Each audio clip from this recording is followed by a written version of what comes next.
Republican from Texas, ranking member of the Homeland Security Intelligence Committee. Congressman, good to have you here today.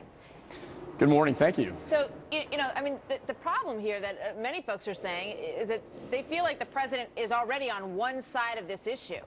And that he hasn't really spoken to the folks who are very concerned about the border. He's really focusing his energies on a law in Arizona that he doesn't like. Yeah, I think he's pandering to the Latino vote in a political stunt, if you will. And when you mention not talking to people, we had the chief of Border Patrol testify before our Committee on Homeland Security. I asked him if the president had ever talked to him about what he needed on the border to secure it. And the chief of Border Patrol astoundingly told me that he had never talked to the president about this issue. I think the president ought to be talking to the ranchers. He ought to be talking to the people that live on the border.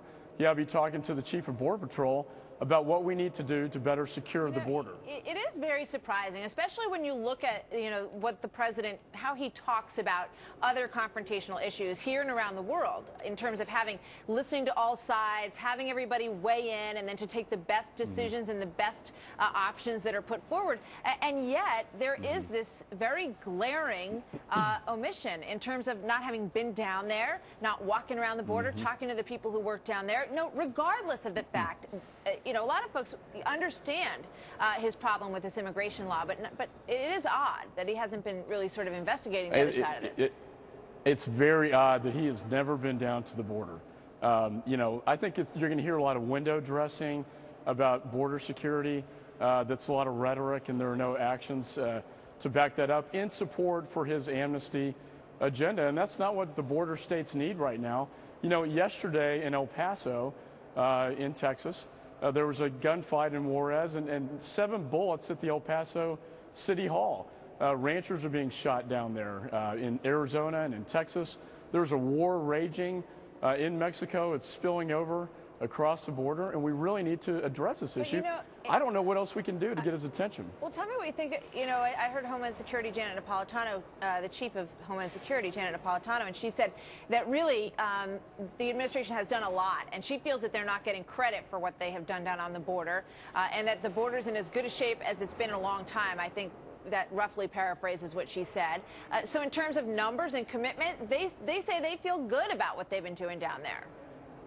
Well, if they feel so good about it, go down and see what's really happening down there.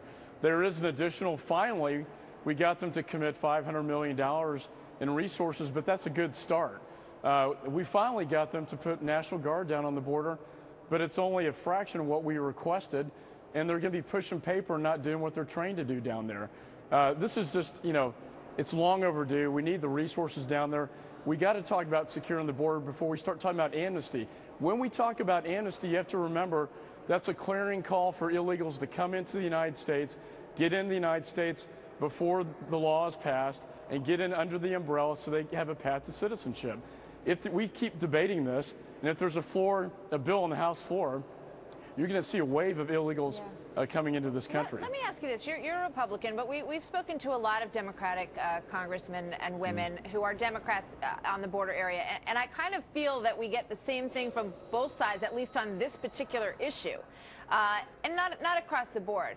But tell me about the politics of this issue and how that's playing out in your area, because, as I say, a lot of Democrats are speaking the same way you are right now. Well, I think clearly, again, the president's pandering, I think, to the Latino vote here, but there are conservative Democrats who are very nervous about this, and that's why I think there's been some talk, if this bill came up at all, that it would come up in the lame duck session right after the November elections, because many Democrats do not want to be faced with this issue right before a general election in November. They know that it's going to be a very toxic environment, and this is just one more issue that they'll be burdened with, and they don't want to deal with it right now. Well, we'll hear what the president has to say. I heard Karl Rove last night saying that he had looked into this, and there haven't been a whole lot of meetings, apparently, in the administration about this issue. So he was wondering, what the president's going to describe today, because it felt, in his opinion, that there wasn't a lot leading up to it in terms of coming up with a comprehensive plan.